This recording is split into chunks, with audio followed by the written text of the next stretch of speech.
जय श्री कृष्ण। पुरुषोत्तम मास प्रथम पक्ष की कमला एकादशी महात्मय। युधिष्ठिर ने पूछा, भगवान, अब मैं श्री विष्णु के व्रतों में उत्तम व्रत जो सब पापों को हर लेने वाला तथा व्रती मनुष्य को मनोवांछित फल देने वाला हो श्रवण करना चाहता हूँ। हे जनार्दन, पुरुषोत्तम मास की एकादशी की कथा कहिए, उसका क्या फल है और उसमें किस देवता का पूजन किया जाता है। हे प्रभु, किस दान का क्या पुण्य है, मनुष्य को क्या करना चाहिए, उस समय कैसे स्नान किया जाता है, किस मंत्र का जप होता है, कैसी पूजन विधि बतलाई गई है। हे पुरुषोत्तम, पुरुषोत्तम मास में किस अन्न का भोजन उत्तम है। भगवान श्री कृष्ण बोले, राजेंद्र, अधिक मास के आने पर जो एकादशी होती है वह कमला नाम से प्रसिद्ध है। वह तिथियों में उत्तम तिथि है। उसके व्रत के प्रभाव से लक्ष्मी अनुकूल होती है और उस दिन ब्रह्म मुहूर्त में उठकर भगवान पुरुषोत्तम का स्मरण करे और विधि पूर्वक स्नान करके व्रती पुरुष व्रत का नियम ग्रहण करे। घर पर जप करने से 1 गुना, नदी के तट पर 2 गुना, गौशाला में सहस्त्र गुना, अग्निहोत्र में 1100 गुना, शिव के क्षेत्रों में, तीर्थों में, देवताओं के निकट, तुलसी के समीप लाख गुना, भगवान विष्णु के निकट अनंत गुना फल होता है। अवंतीपुर में शिव शर्मा नामक एक श्रेष्ठ ब्राह्मण रहते थे। उनके 5 पुत्र थे। इनमें जो सबसे छोटा था वह पापाचारी हो गया, इसलिए पिता तथा स्वजनों ने उसे त्याग दिया। अपने बुरे कर्मों के कारण निर्वासित होकर वह बहुत दूर वन में चला गया। देवयोग से एक दिन वह तीर्थराज प्रयाग में जा पहुंचा।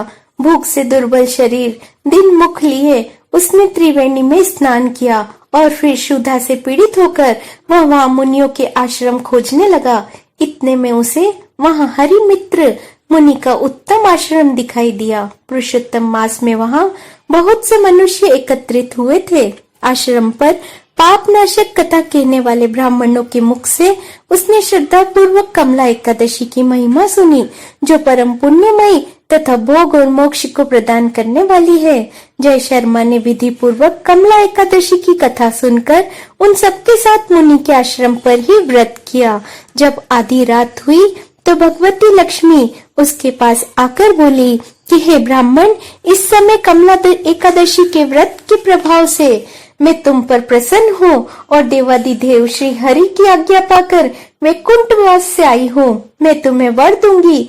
ब्राह्मण बोला, हे माता लक्ष्मी, यदि आप मुझ पर प्रसन्न हैं तो वह व्रत बताइए जिसकी कथा और वार्ता में साधु ब्राह्मण सदा संलग्न रहते हैं। लक्ष्मी ने कहा कि ब्राह्मण, एकादशी व्रत का महात्म्य श्रोताओं को सुनने योग्य और सर्वोत्तम विषय है। यह पवित्र वस्तुओं में सबसे उत्तम है। इससे दुखद स्वप्न का नाश और पुण्य की प्राप्ति होती है, अतः इसका यत्न पूर्वक श्रवण करना चाहिए। उत्तम पुरुष श्रद्धा से युक्त होकर एक या आधे श्लोक का पाठ करने से भी करोड़ों महा पापों का तत्काल मुक्त हो जाते हैं। और जैसे मासों में पुरुषोत्तम मास, पक्षियों में गरुड़, नदियों में गंगा श्रेष्ठ है, उसी प्रकार तिथियों में द्वादशी तिथि उत्तम है। समस्त देवता आज भी एकादशी व्रत के लाभ से भारतवर्ष में जन्म लेने की इच्छा रखते हैं। हे देवगण, सदा ही रोग शोक से रहित भगवान नारायण का पूजन करते हैं और जो लोग मेरे प्रभु भगवान नारायण को नामदा सदा भक्ति पूर्वक जप करते हैं उनकी ब्रह्म आदि देवता सर्वदा पूजा करते हैं। और जो लोग श्री हरि के नाम जप में संलग्न रहते हैं उनकी लीला और कथाओं के कीर्तन में तत्पर रहते हैं और निरंतर श्री हरि की पूजा के प्रवृत्त रहते हैं, वह मनुष्य कलयुग में कथार्थ है। यदि दिन में एकादशी, द्वादशी तथा रात्रि बीतते बीतते त्रयोदशी हो जाए तो उस त्रयोदशी के पारण में 100 यज्ञों का फल प्राप्त होता है और व्रत करने वाले पुरुष चक्र सुदर्शनधारी देवादिदेव श्री विष्णु के समक्ष भक्ति भाव से संतुष्ट चित्त होकर उपवास करे और इस प्रकार प्रार्थना करे कि हे कमल नयन भगवान अच्युत, मैं एकादशी को निराहार रहकर दूसरे दिन भोजन करूंगा, आप मुझे शरण दे। तत्पश्चात व्रत करने वाला मनुष्य मन इंद्रियों को वश में करके गीत वाद, नृत्य, पुराण पाठ आदि के द्वारा रात्रि में भगवान के समक्ष जागरण करें और फिर द्वादशी के दिन उठकर स्नान के पश्चात जितेंद्रिय भाव से विधि पूर्वक श्री विष्णु की पूजा करें। एकादशी को पंचामृत से जनार्दन को नहलाकर द्वादशी के दिन केवल दूध से स्नान कराकर श्री हरि का सायुज्य प्राप्त करे और पूजा करके भगवान की इस प्रकार प्रार्थना करे कि हे केशव, मैं अज्ञान रूपी रतौंधी से अंधा हो गया हूँ। आप इस व्रत से प्रसन्न हो और प्रसन्न होकर मुझे ज्ञान दृष्टि प्रदान करें। इस प्रकार देवताओं के स्वामी देवादिदेव भगवान गदाधर ने निवेदन करके भक्ति पूर्वक ब्राह्मणों को भोजन कराए और उन्हें दक्षिणा दे। उसके बाद भगवान नारायण के शरणागत होकर बलि वैष्णव देव की विधि से पंच महायज्ञों का अनुष्ठान करके स्वयं मौन हो और अपने बंधु बांधवों के साथ भोजन करें।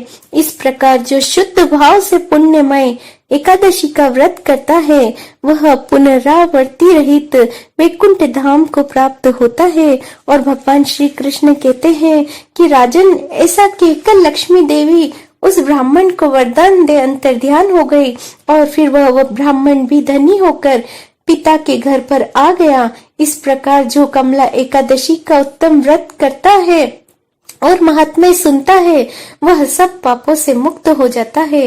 युधिष्ठिर बोले, हे जनार्दन, पाप का नाश और पुण्य का दान करने वाली एकादशी के महात्म्य को पुनः वर्णन कीजिए, जिसे इस लोक में करके मनुष्य परम पद को प्राप्त होता है। भगवान श्री कृष्ण ने कहा, राजन, शुक्ल या कृष्ण पक्ष में जब भी एकादशी प्राप्त हो उसका परित्याग न करे, क्योंकि वह मोक्ष रूप सुख को बढ़ाने वाली है। कलयुग में तो एकादशी ही भव बंधन से मुक्त करने वाली और संपूर्ण मनोवांछित कामनाओं को देने वाली तथा पाप को नाश करने वाली एकादशी रविवार को या किसी मंगलमय पर्व के समय अथवा संक्रांति के दिन ही क्यों ना हो, सदा ही उसका व्रत करना चाहिए। और भगवान विष्णु के प्रिय भक्तों को एकादशी का त्याग कभी नहीं करना चाहिए। जो शास्त्रोक्त विधि से इस लोक में एकादशी का व्रत करते हैं वे जीवन मुक्त देखे जाते हैं और इसमें तनिक भी संदेह नहीं। युधिष्ठिर ने पूछा, हे श्री कृष्ण, वे जीवन मुक्त कैसे हैं तथा विष्णु रूप कैसे होते हैं? मुझे इस विषय को जानने के लिए बड़ी उत्सुकता हो रही है। भगवान श्री कृष्ण बोले, राजन, जो कलयुग में भक्ति पूर्वक शास्त्रीय विधि के अनुसार निर्जल रहकर एकादशी का उत्तम व्रत करते हैं वे विष्णु रूप तथा जीवन मुक्त क्यों नहीं हो सकते?